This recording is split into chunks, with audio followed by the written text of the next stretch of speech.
Saya suka sekali baca ayat 10 ini, saya ulang-ulang setiap kali membacanya. Karena ketika iblis frustrasi, saya bahagia. Berarti saya tahu kalau dia direndahkan, kita disanjung oleh Tuhan. Gak perlu kita mencemoohkan setan. Pakai bahasa profesional kalau lawan iblis itu. Tuhan menghardikmu dalam nama Yesus, gak usah dialog dengan dia. Tapi dalam hati saya berkata seperti ini, seolah-olah kamu frustrasi ya. Kamu frustrasi ya iblis ya. Berkali-kali rancanganmu udah gagal kan. Hingga hari ini aku hidup seperti ini. Bukan berarti aku tidak kehilangan sesuatu. Tapi aku tidak kekurangan apa-apa sebab Yesus gembalaku. Kamu frustrasi ya iblis. Kamu frustrasi ya setan. Dan lihat apa yang kita kerjakan so far. Kalau sekarang toko sepi sebentar gak apa-apa lah ya. Toko Anda pernah rame kan. Count your blessing one by one. Ya kan? Pabrik sekarang downsize. Terpaksa ditutup bahkan. Tapi pernah produksi kan, lembur-lembur 24 jam kan.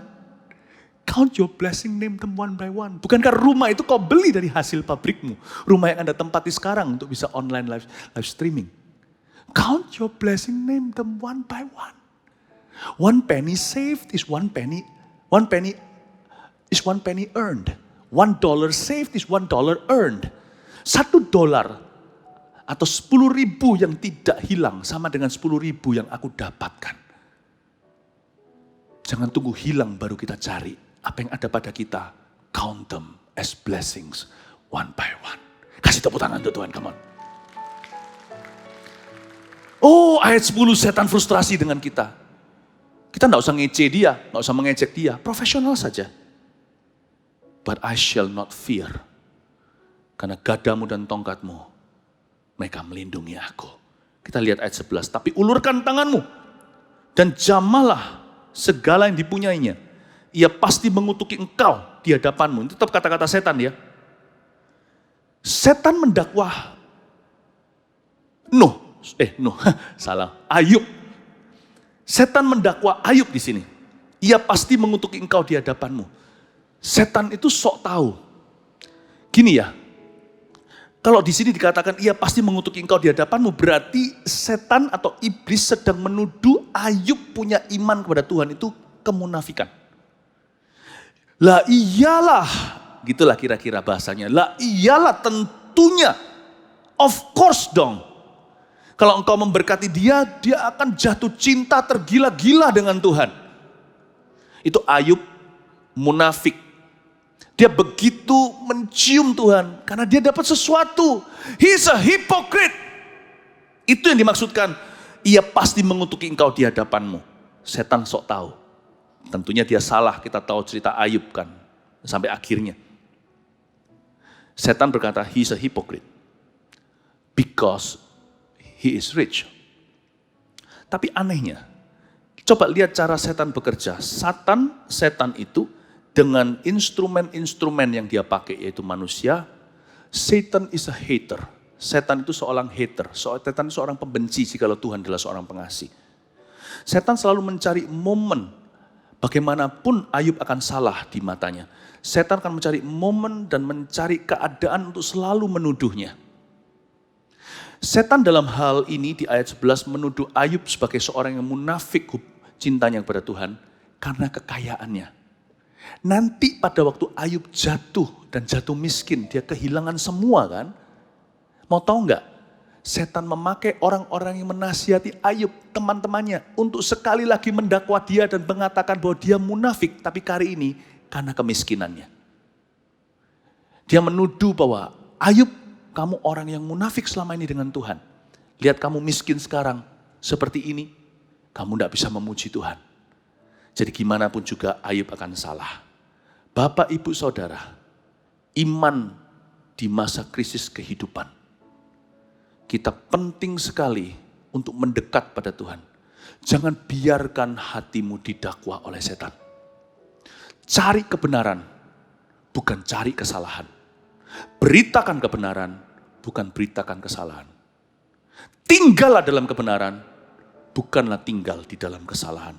Ia pasti mengutuki engkau di hadapanmu. Maka firman Tuhan kepada iblis, nah segala yang dipunyainya ada dalam kuasamu. Hanya janganlah engkau mengulurkan tanganmu terhadap dirinya. Kemudian pergilah iblis dari hadapan Tuhan. Tuhan berkata kepada setan, segala yang dipunyainya, harta bendanya ada dalam kuasamu, tapi orangnya kamu tidak bisa jamah. Kedaulatan Tuhan tidak bisa dipertanyakan. Saya tidak tahu kenapa Tuhan izinkan. Tapi kita tidak usah takut. Ayub nggak imani kok. Jadi kita tidak perlu iman negatif. Karena kemungkinan besar ketakutan kita tidak akan terjadi. Ayub tidak imani, bahkan dia nggak tahu apa yang terjadi, tiba-tiba terjadi gitu aja. Bapak Ibu Saudara, kita tidak perlu was-was. Ayat ini menunjukkan pada kita, bahkan kalau pencobaan tiba pun kita akan muncul sebagai lebih dari pemenang. Dan di sini Tuhan mengatakan pada iblis, kamu boleh cobai dia, tapi cuman harta benda. Tidak boleh jamah orangnya. Apa yang kita bisa pelajari tentang Tuhan dan tentang setan lewat ayat demikian? Bahwa setan itu kuasanya terbatas. Jadi jangan takut apa yang setan bisa lakukan dalam hidupmu. Karena Tuhan membatasi kekuatannya. Yang pasti kita tidak akan dicobai melebihi kekuatan kita. Takutlah akan Allah yang kekuatannya tak terhingga dalam kehidupan manusia. Jangan takut sama setan. Ayat ini tidak sama sekali membuat hati saya curiga sama Tuhan. Nanti terlalu dekat sama Tuhan, aku dicobai sama setan. Kalau terlalu dekat sama Tuhan, nanti aku diuji. Enggak. Ayat ini menaruh setan pada box yang seharusnya. Bahwa dia tidak maha kuasa. Yang ada di kuasamu itu pun Tuhan berikan. Kamu bisa apa-apakan harta benda, tapi bukan nyawanya. Do not fear Satan. He's limited in power. In what he can do to you. Dalam apa yang dia bisa lakukan dalam kehidupanmu, dia terbatas dan dibatasi oleh dia yang mengasihi kita. Takutlah akan dia yang tanpa batas dalam kehidupan kita. Katakan amin. Ya, kita baca beberapa ayat lagi, lalu kita selesai. Pada suatu hari ketika anak-anaknya laki-laki dan perempuan makan-makan dan minum-minum anggur di rumah saudara mereka yang sulung, datanglah seorang pesuruh kepada Ayub dan berkata, sedang lembu sapi membajak dan keledai-keledai betina makan rumput di sebelahnya. Datanglah orang-orang Syebah menyerang dan merampasnya serta memukul penjaganya dengan mata pedang. Hanya aku sendiri yang luput sehingga dapat memberitahukan hal itu kepada Tuhan. Wah, ini kasihan. Malah petaka pertama terjadi. Kita jangan GR iman dan berkata, aduh takut aku nanti kalau terjadi gituan. Ayub adalah orang pilihan untuk sengsara yang di luar batas manusia. Tidak semua orang seberuntung Ayub atau dipercaya Tuhan segitu. Tapi kita semua pasti punya salib yang kita pikul. Tapi mari kita lihat sekarang, dari ayat-ayat yang kita baca, setan itu bisa kerja apa aja dalam kehidupan manusia. Oke? Kita lihat ayat 15 sekali lagi, datanglah orang-orang Syebah menyerang dan merampasnya dan memukulnya. Saya kok jadi ingat Yohanes 10 ayat 10 ya, nggak usah dibuka. Pencuri datang untuk mencuri, membunuh, membinasakan. Tapi aku, gembala yang baik, Yesus berkata tentang dirinya, datang untuk memberimu hidup dan hidup dalam kelimpahannya. Oke? Jadi dari sini saya bisa ingat inilah pekerjaan setan. Lewat orang-orang Syebah, dia menyerang, merampas, memukul. Katakan menyerang, merampas, memukul. Ya. Nah, orang-orang Syebah adalah Southerners, orang-orang dari selatan di mana Ayub tinggal. Jadi setan itu bisa bekerja di dalam hati orang-orang yang tidak taat kepada firman. Setan itu bekerja in the hearts of the children of disobedience. Setan itu bisa bekerja di dalam hati orang-orang yang tidak taat sama Tuhan. Nah, dan kali ini setan memilih orang-orang Syebah. Menyerang, mengganggu privasi seseorang. Merampas atau mengambil hak orang dengan paksa. Ini semua perbuatan setan. Dan memukul penjaganya dengan mata pedang. Berarti kekerasan itu juga dari setan. Domestic violence, KDART. Gak tentu itu dimulai dengan setan, tapi pasti ada hubungannya. Karena iblis itu selalu mencuri, membunuh, membinasakan. Dia selalu turut campur dalam perbuatan-perbuatan kegelapan. Ya. Dan kita lihat sekarang, kenapa Tuhan Yesus dinyatakan, saya jadi ingat waktu kita baca tentang orang Syebah dan sebagainya nanti. 1 Yohanes 3 ayat 8b, gak usah dibuka juga bunyinya. Untuk inilah anak Allah menyatakan dirinya, yaitu Yesus Kristus. Untuk membinasakan perbuatan-perbuatan iblis itu. Saya tidak berkata semua penyakit dari iblis atau dari setan. Tapi semua penyakit minimal saya tahu. Dia pasti mengambil keuntungan di dalamnya. Manusia itu hidup dalam dunia yang jatuh. Tapi setan juga bisa menciptakan wabah. Nanti kita semuanya terbukti di dalam kitab Ayub ini. Namun demikian Bapak Ibu Saudara, setan itu pasti mengambil keuntungan. Pasti ada hubungan. Sebab iblis itu tidak mau bekerja sendiri, dia selalu cari teman. I'm not sure ya. Kenapa ada orang-orang tertentu yang kita doakan, ada yang sembuh, ada yang belum sembuh. Saya tidak tahu. Tapi waktu saya baca ayat-ayat berikut yang kita telusuri, saya jadi marah. Tahu bahwa setan itu berbuat sesuatu di dunia ini. Kita tidak boleh sedikit-sedikit itu setan. Ada tanggung jawab kita juga. Ada dunia yang jatuh. Ada suatu kondisi yang sudah tidak sempurna. Di mana kita hidup saat ini sejak Adam dan Hawa. Tapi Bapak Ibu Saudara, saya tahu lewat kejadian-kejadian menimpa Ayub, iblis bisa berbuat sesuatu. Dan dia selalu ada sidik jari di mana-mana. Hati saya jadi marah. Ingin berdoa. Ingin mendoakan orang. Tahu enggak? Kalau kita berdoa, harus mendoakan ke arah apa yang tertulis dalam firman. Kalau kita mau parah, enggak usah didoakan. Diamkan, enggak usah diobati. Kalau orang sakit apa saja, diamin aja. Orang itu bisa potensi yang namanya komplikasi atau bahkan sampai mati. Kalau kita mau sesuatu itu jadi lebih buruk, jangan didoakan. Tapi kalau kita mau doa, kita harus doakan supaya dia disembuhkan. Saya ngerti ada orang yang kita doakan sembuh, ada juga yang belum sembuh. Fokus kepada kesembuhan. Tapi tetap belas kasihan kepada mereka yang belum sembuh. Tapi kalau kita mau mendoakan orang sakit, jangan doakan supaya kehendak Tuhan jadi. Kita tahu bahwa Yesus dinyatakan untuk menghancurkan, membinasakan perbuatan iblis. Kita harus ada di sisi Yesus. Kalau kita doa, kita hambar atau melayang di udara, tidak membawa kemajuan, lebih baik nggak doa. Kita peluk, kita sayangi orang itu. Dan kita hanya diam aja menunggu dia, tidak berdaya, komplikasi atau mati. If we pray, then pray for healing. If we pray, then pray for a miracle. If we pray, then pray for a deliverance. Kalau kita berdoa, berdoalah untuk kelepasan, berdoalah untuk kesembuhan, berdoalah untuk sebuah mujizat. Mujizat terjadi atau tidak itu kedaulatan Allah, aku tahu. Tapi kita tidak ada larangan untuk berusaha, bahkan ada perintah untuk meminta. Ask, you shall receive. Minta, kau akan menerima. Cari, kau akan mendapatkan. Ketuk, pintu akan dibukakan.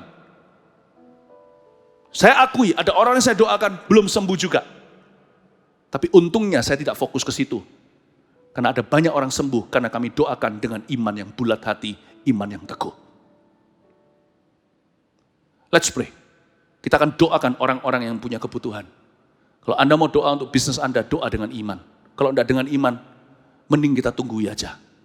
Tapi kalau doa, doalah by faith. Doalah dengan iman.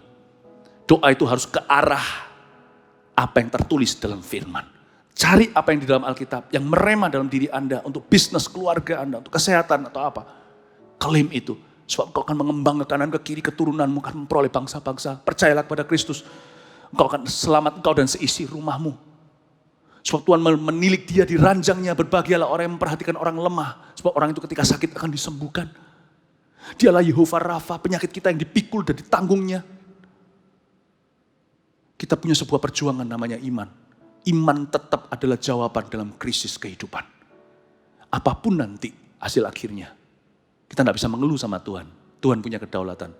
Tapi kita umat Tuhan harus justru meneguhkan iman di masa-masa krisis kehidupan. Bukan justru melemah. Kita lihat sekarang setan bisa buat apa aja. Waktu di ayat 16 ini buat saya semakin gregetan sama setan. Sementara orang itu berbicara, datanglah orang lain dan berkata. Orang yang satu masih belum selesai dengan berita malapetaka. Muncul hamba kedua lari. Terbirit-birit compang-camping dan berkata, api telah menyambar dari langit. Dan membakar serta memakan habis kambing domba dan penjaga-penjaga. Hanya aku sendiri yang luput sehingga dapat memberitahukan hal itu kepada Tuhan. Yang kedua ini ada halilintar gitulah ya. Ada thunder. Api yang menyambar dari langit. Makan habis kambing domba. Setahu saya dia punya 7.000 ekor kambing domba loh. Jadi itu betul-betul daerah zaman dulu belum ada anti petir tentunya. Belum ada antena itu, tetapi waktu itu halilintar begitu hebat, mati 7.000, hamba-hambanya juga mati semuanya. Kesetrum petir. Kenapa setan kadang pakai manusia dalam kasus Ayub, kadang pakai alam? You want to know why? Dia memang sengaja lakukan itu dengan tujuan untuk menciptakan kesan bahwa Allah lah yang melakukan. Bukankah dia licik? Tujuan akhir dari setan bukan membunuh 7.000 domba atau membunuh budak-budak Ayub atau bahkan membunuh anaknya. Tujuannya adalah mencuri iman Ayub. Ayub itu mempersembahkan korban, kambing domba. Ya, dari 7.000 itu selalu setiap kali habis pesta anak-anaknya, dia korbankan 10.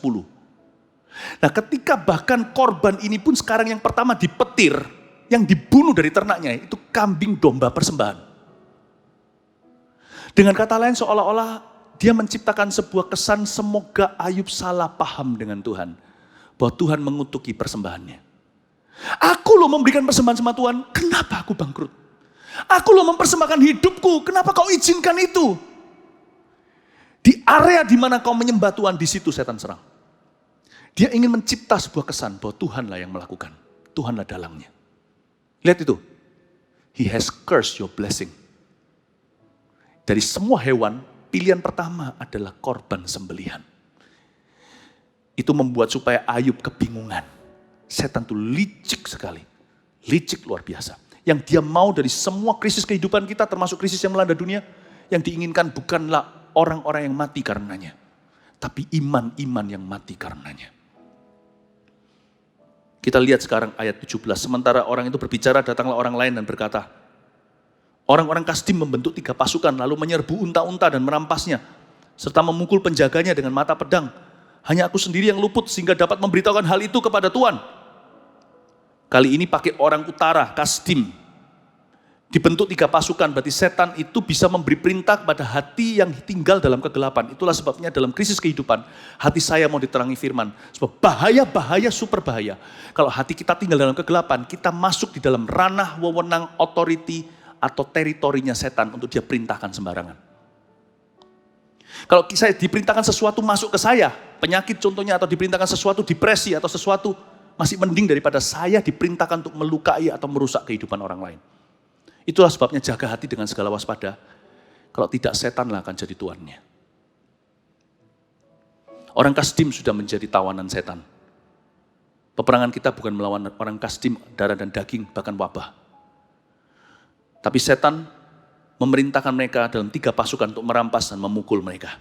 Kita sekarang lihat ayat 18. Sekali lagi selang-seling sekarang alam. Sementara orang itu berbicara, datanglah orang lain dan berkata, inilah pukulan besarnya. Anak-anak Tuhan yang laki-laki dan perempuan sedang makan-makan dan minum anggur di rumah saudara mereka yang sulung. Maka tiba-tiba angin ribut bertiup dari seberang padang gurun rumah itu, dilandanya pada 4 penjurunya, dan roboh menimpa orang-orang muda itu sehingga mereka mati. Hanya aku sendiri yang luput sehingga dapat memberitahukan hal itu kepada Tuhan.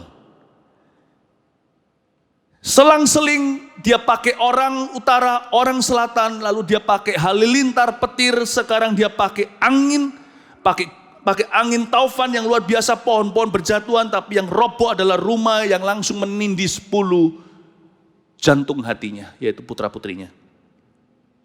Sengaja setan mengadakan serangan selang-seling, sekali lagi dengan tujuan untuk membingungkan Ayub terhadap Tuhannya. Supaya blur dia yang selama ini saleh jujur. Supaya akhirnya dia goyah imannya yang diinginkan oleh setan. Bukan nyawa atau kesehatannya. Bahkan rumah tangganya.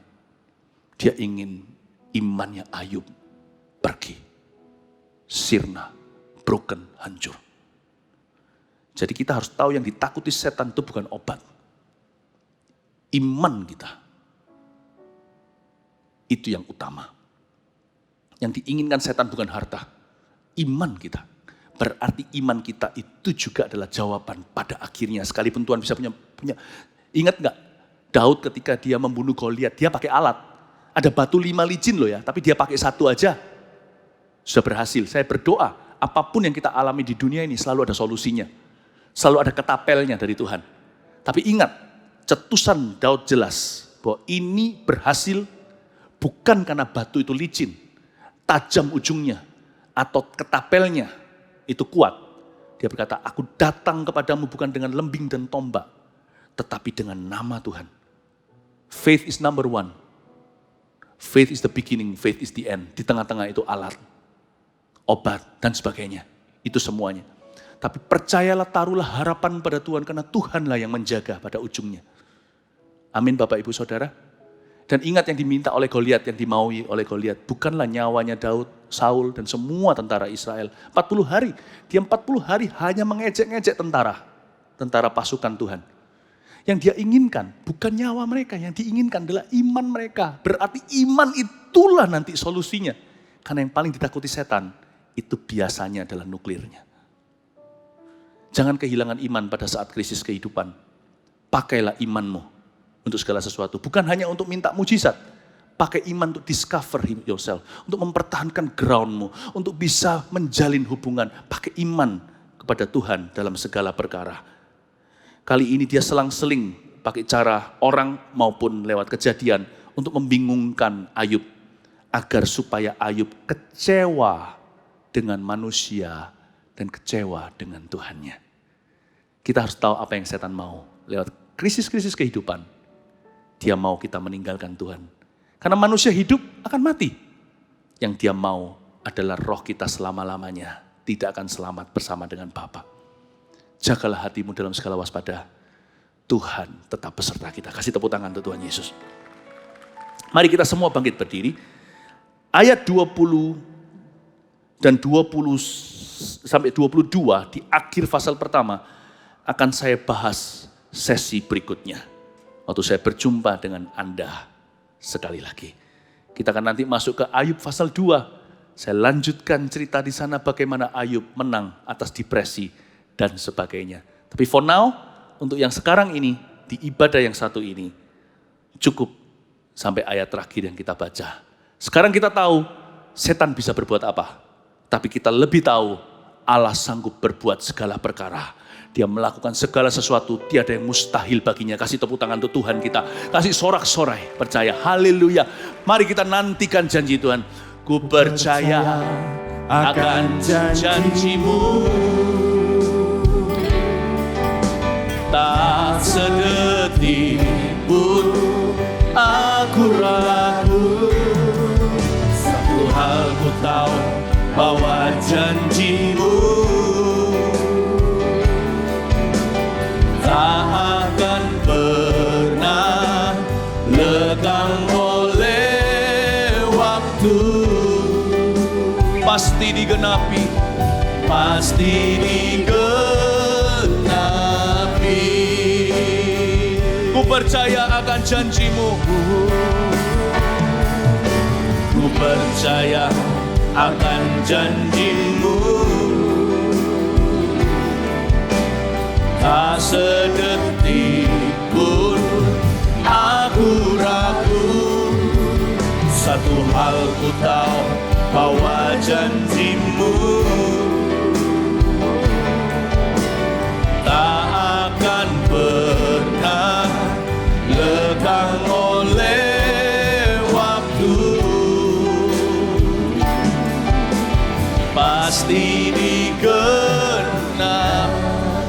Nyanyikan doa dan pernyataan iman ini bersama-sama dari awal dan bait pertama. Lebih dari para penjaga, para penjaga mengharap fajar pagi.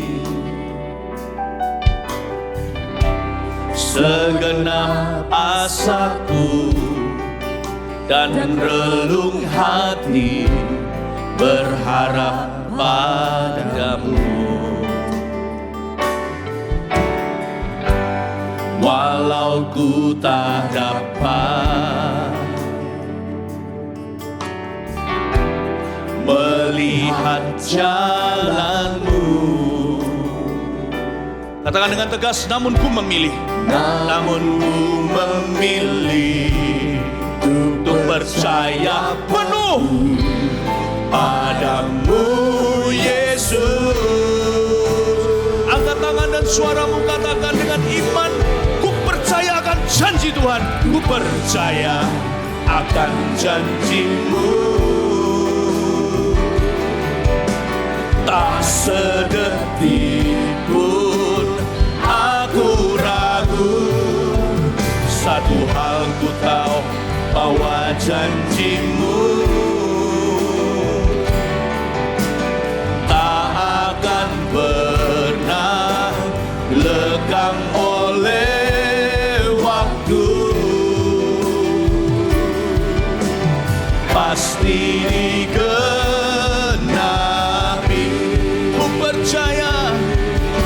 Ku percaya akan janjimu.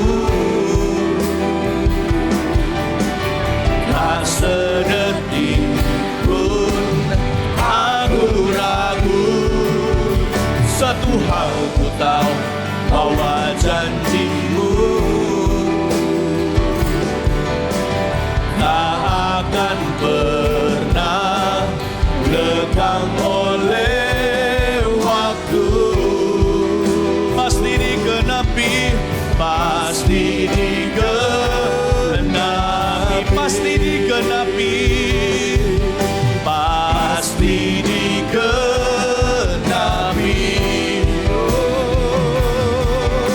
pasti digenapi. Oh, lepaskan hatimu untuk percaya dan menyembah. Yesus tidak berubah dahulu, sekarang, selama-lamanya. Apapun kata manusia, aku percaya firman Allah. Oramaya shandana baramaya rama. Batu licin ketapel di tangan Daud. Namun aku datang bukan dengan lembing dan pedang, tapi dengan nama Tuhan untuk kehidupan. Sika baralabaya shandana maya shandana. Engkaulah Alfa dan Omega, iman, pengharapan, kasih yang awal dan akhirnya. Oh Tuhan, mari Tuhan, kasih roh yang saleh, roh yang jujur, roh yang teguh dalam diri umat-Mu. Inilah waktu untuk memuji Tuhan, bukan mengeluh. Shika parapata kabaya sadana bayaso.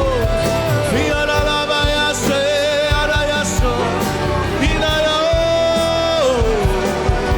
Biara labayasa darara bayasa daraya rayaro. Biara labayase. Biara labayaso. Biara labayasa daraya. Tuhan kuatkan umat-Nya, hiburkan.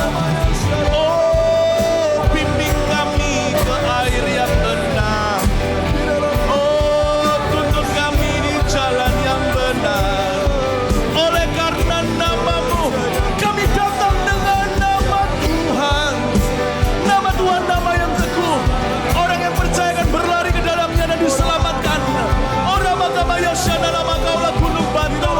Gunung batu keselamatan-Mu. Yehova Rafa, Yehova Jireh, persediaan-Mu takkan batas Tuhan.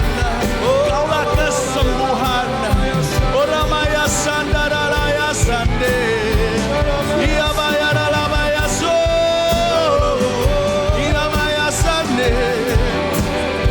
Shika bayara labaya sandara maya sandara maya so. Inala lamaya se.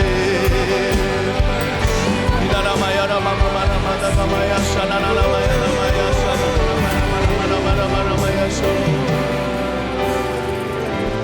Musik nyanyikan dengan lembut saja. Tuhan Yesus, hamba mau berdoa syafaat untuk umat-Mu. Mari kita letakkan tangan di dada. Ini applied to all of us. Applicable to all. Hamba berdoa di dalam nama Yesus Kristus. Gembala Agung, Kau dengarkan doa kami untuk jemaat yang Kau percayakan pada Gereja Mawar Sharon.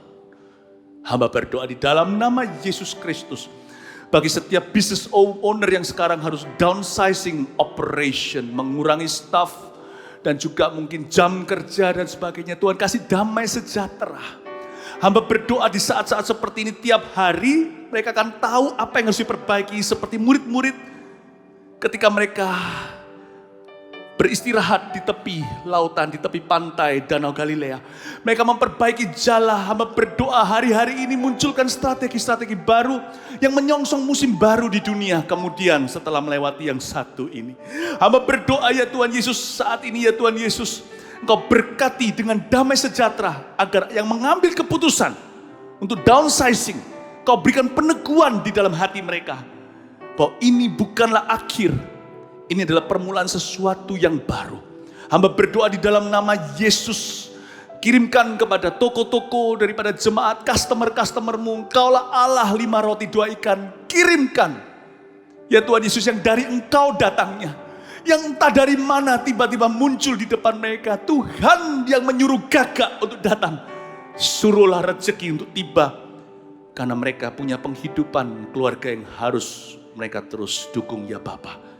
Berikan pada kami hari ini makanan kami dan rezeki kami secukupnya, kepada jemaat-Mu yang tersayang Tuhan. Restorer of broken walls. Roh Kudus taruh di telinga saya sekarang, restorer of broken walls. Selama ada waktu lebih banyak di rumah atau beberapa orang di rumah saja, isu-isu yang selama ini di bawah karpet, disapu di bawah ranjang, seolah-olah akan Tuhan munculkan. Setelah melewati musim ini, keluarga-keluarga akan lebih harmonis. Sebab ada isu-isu yang tidak terkatakan dulu karena kesibukan atau rasa jauh, sekarang mulai Tuhan munculkan untuk dibahas, dibicarakan dalam roh doa dan roh kasih di dalam setiap keluarga. Saya melihat tembok-tembok yang runtuh mulai dibangun oleh Tuhan. Tapi tembok-tembok sebelah dalam dari luar rumah itu kelihatannya alright, tidak apa-apa, temboknya tidak ada yang jatuh. Tapi di dalam ada tembok-tembok sebelah dalam.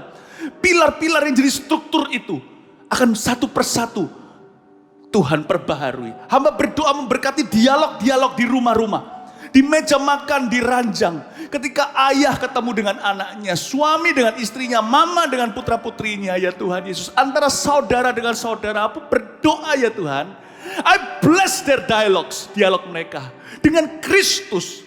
Supaya ya Tuhan Yesus keluar dari masa ini, keharmonisan menjadi buah berikutnya. Terima kasih Bapa, haleluya. Uramakapaya shanana. Kita berdoa aja terus. Kina mata kaya shanana, hina marapata kaya rapata kaya shanana mata kamarapa. Kina rapa-rapa Bapa, bawa doa ini ya Tuhan sampai kepada pasien yang kena COVID-19, kena corona ini Tuhan Yesus. Somehow bagaimana caranya mereka akan mendengarkan online ini. Ayo doa, if I pray for you, I'll pray for your healing. Aku akan doa untuk kesembuhanmu, sebab bagian mengobati sudah ada dokter dan perawat dan suster yang Tuhan sangat-sangat pakai hari-hari ini. But I'm gonna pray for healing, for your healing. Kita akan berdoa untuk kesembuhanmu. Aku kutuki semua penyakit dan virus itu keluar dari paru-paru orang itu di dalam nama Yesus. Keluar dari tenggorokan, keluar dari tubuhnya. Aku kutuki seperti Tuhan mengutuki pohon ara kering sampai ke akar-akarnya, cabut tanaman yang bukan dari Bapa. COVID-19, Corona, di dalam nama Yesus I rebuke you. The Lord rebukes you. Tuhan menghardikmu. Di dalam nama Yesus kami menengkingmu. Keluar dari orang itu supaya orang itu bisa bernafas lega kembali. Demamnya turun, aku usir setiap demam, setiap virus di dalam nama Yesus. Di dalam nama Yesus Kristus I speak healing in Jesus name. Yehovah Rafa, panji-panjinya adalah kasih, panji-panjinya adalah kesembuhan. Receive healing in Jesus name. Terima di dalam nama Yesus Kristus. Ora makapaya shana nama takapaya baraba. Ora makapaya shana nama takapaya shana nama. Ora baya baraba. Haleluya. Ora makapaya shana nama ya. Ora baraba baraba. Tak sedetik pun aku ragu. Satu hal ku tahu, bahwa janjimu tak akan pernah lekang oleh waktu. Katakan dengan iman, pasti digenapi. Pasti digenapi. Pasti digenapi. Pasti digenapi. Pasti digenapi. Pasti digenapi. Kasih tepuk tangan bagi Tuhan, haleluya. Musik terus jalan. Ora makamaya shana. Saya tergerak untuk kita berdoa bagi para dokter, perawat, suster yang ada di garis depan dengan pasien-pasien wabah Mari kita angkat tangan kita mendoakan mereka sekalipun kita bukan mereka. Di saat inilah profesi saling sesama profesi dengan satu profesi yang lain yang sama-sama mengerjakan kemanusiaan. Apalagi kerajaan Tuhan bagi orang-orang percaya. Jangan saling mendahului dan mencelakakan. Inilah saatnya kita saling mengcover dalam doa. This is the time for brotherly love. Di saatnya waktunya untuk kita saling menutup bungkus satu sama lainnya dalam doa. Bapak hamba berdoa mula-mula untuk para dokter perawat yang merupakan jemaat yang kau percaya pada kami. First thing first, dari Yerusalem, Yudea, Samaria, selalu mulai dengan yang terdekat dulu. Kami berdoa untuk covering. Hamba berdoa untuk keluarga mereka yang mungkin tentunya ada khawatirnya. Kasih damai sejahtera yang melampaui akal budi yang tidak masuk akal. Tapi kalau Tuhan memberikan damai sejahtera itu, pasti ada perlindungan yang tidak masuk akal pula. Aku klaimkan perlindungan itu atas mereka. Ya Tuhan Yesus, atas semua jemaat tentunya, kekebalan tubuh. Ya Tuhan, daya tahan tubuh yang tinggi di dalam nama Yesus. Ya Tuhan Yesus, oleh darah Yesus, darah anak domba, darah Paskah itu. Terima kasih Tuhan. Anda berdoa khususnya untuk mereka yang bersentuhan dengan pasien secara langsung. Mungkin mereka punya alat-alat yang untuk melindungi diri yang sudah baik. Bahkan yang sudah baik pun kami tetap lindungi dalam doa. Apalagi mereka yang belum mendapatkan peralatan itu secara sempurna. Di dalam nama Yesus Kristus, perlindungan-Mu ya Tuhan Yesus. Allahnya Sadrak, Mesak, Abednego yang masuk ke api, tidak satu pun, bahkan rambutnya pun tidak hangus. Sabuknya pun tidak hangus. Baju sirahnya pun tetap di sana. Jubahnya pun tidak ada bau api. Aku berdoa di dalam nama Yesus, api tidak bisa kena hamba-Hambamu. Wabah juga tidak akan kena hamba-Hambamu, para perawat dan para dokter itu Tuhan. Di dalam nama Yesus, dan bukan hanya yang jemaat kami, rekan-rekan mereka semuanya, tentunya setiap hospital ada timnya. Aku berdoa, you bless them in Jesus name. Dan justru di masa-masa seperti ini, banyak orang-orang yang berprofesi medis akan menemukan kasih Yesus. Banyak di antara mereka akan mengenal Tuhan lewat masa-masa seperti ini. Terima kasih ya Tuhan, terpujilah nama-Mu. Tetap berdoa. Ada telinga seseorang, Roh Kudus katakan, pernah nggak tahu kemasukan air atau kemasukan apa, bukan air, sesuatu benda tajam, mungkin anak seseorang, lalu selalu keluar cairannya dan pendengarannya mulai berkurang. Di dalam nama Yesus, mari kita berdoa di dalam nama Yesus. Tuhan, sembuhkan orang itu. Roh Kudus katakan di dalam hati saya, dan secara jelas orang itu disembuhkan. Bukan hanya satu, ada satu yang anak-anak yang lebih kecil, ada juga satunya lagi. Saya lihat juga telinga yang sama-sama keluar airnya. Atau semacam seperti putih, seperti nanas, saya tidak tahu apa. Tapi Tuhan Yesus sembuhkan orang itu. Aku perintahkan kuping itu to heal in Jesus name. Suara berdenging di telinga yang terus berdenging. Khususnya di bulan-bulan sebelumnya, dengungan itu terdengar hanya waktu mau tidur atau lagi tempat kesepian. Tapi sekarang di tempat keramaian mulai kedengaran. Anda ketakutan, Anda tidak bisa berbuat sesuatu dengan itu. Aku tengking dengungan itu. Dan Tuhan memberimu pendengaran yang baru. Tidak ada defect, tidak ada kerusakan. Tuhan pulihkan, Tuhan yang memulihkan tembok-tembok rumah tangga. Tuhan memulihkan alat pendengaran Anda. Dalam nama Yesus, terimalah. Haleluya, kasih tepuk tangan untuk Tuhan. Ada satu orang yang matanya selalu, salah satu matanya melihat seperti ada satu dot, ada satu titik hitam. Dan dia tidak bisa hilangkan itu, sesuatu kerusakan mungkin pada penglihatan Anda. Tapi ada satu titik hitam dan itu sangat mengganggu, seperti ada butterfly, seperti ada kupu-kupu yang ada di situ terus. Dan itu bukan indah, itu Anda lihat kemana-mana. Seperti kalau Anda menonton TV, televisi, lalu di situ ada satu hitam di tengah-tengahnya. Ya, meskipun Anda masih bisa melihat, tapi sangat mengganggu. Dan sedetik saya mengatakan itu di dalam nama Yesus, titik itu lenyap, kegelapan itu pergi di dalam nama Yesus. Apapun penyebabnya, Tuhan menjamahmu secara fisik saat ini. Haleluya. Oramakapaya syakapata kamaya ramata, kinamaramata kapaya parapata kaya shananamata kamaya ramata kapaya ramata kamaya. Haleluya, haleluya, haleluya. Dan Tuhan, I speak healing over your people. Give them divine health, kesehatan ilahi dari Engkau di dalam nama Yesus. Dan Kau jemput setiap orang-orang dalam pekerjaannya. Umat Tuhan ada Goshen tersendiri. Kau luputkan ya Tuhan Yesus, setiap keluarga Kau pulihkan. Ku percayakan janji-Mu tak akan lekang dengan waktu. Kami terima dengan iman di dalam Kristus kehidupan. Ku percaya akan janji-Mu. Haleluya, mari kita angkat tangan kita sama-sama. Tak sedetik pun aku ragu, satu hal ku tahu, bahwa janji-Mu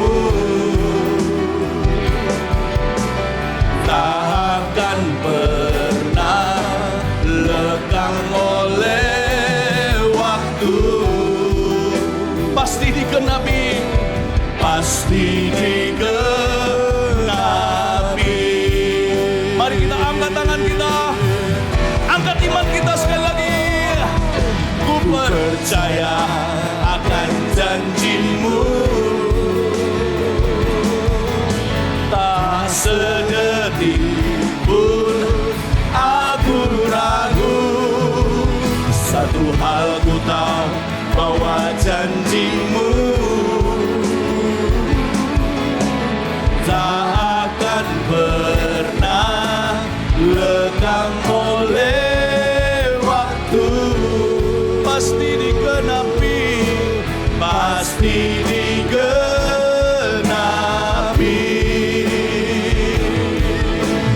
pasti digenapi, oh, pasti digenapi. Haleluya, haleluya. Berikan sorak-sorai kemenangan dengan iman. Haleluya. Terima kasih Tuhan. Di penghujung daripada ibadah kami hari ini, kami hanya mau memuji-Mu. Terima kasih. What the Lord has done. You've done a lot. Engkau sudah melakukan banyak dalam kehidupan kami. We count our blessings one by one. Kami hitung satu persatu berkat-Mu. Engkau memagari umat-Mu dan keluarganya. Dan apa yang mereka miliki. Dan apa yang mereka kerjakan. Seperti yang Kau lakukan pada Ayub. Engkau akan meningkatkan dan menambahkan.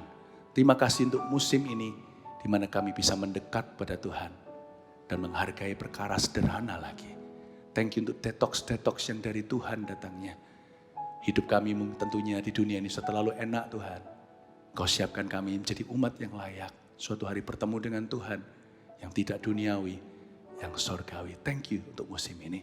Umat yang Tuhan kasih, yang kami rindu-rindukan senantiasa. Mari kita mengangkat tangan.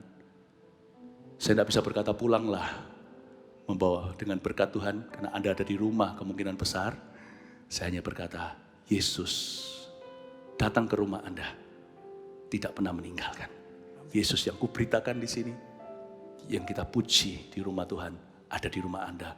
Terimalah langsung dari tangan Yesus, berkat dari Bapanya, berkat dari Roh Kudusnya, menyertaimu senantiasa. Hingga kita berjumpa kembali muka dengan muka. Dalam nama Yesus. Amin. God bless you. I want to see Jesus.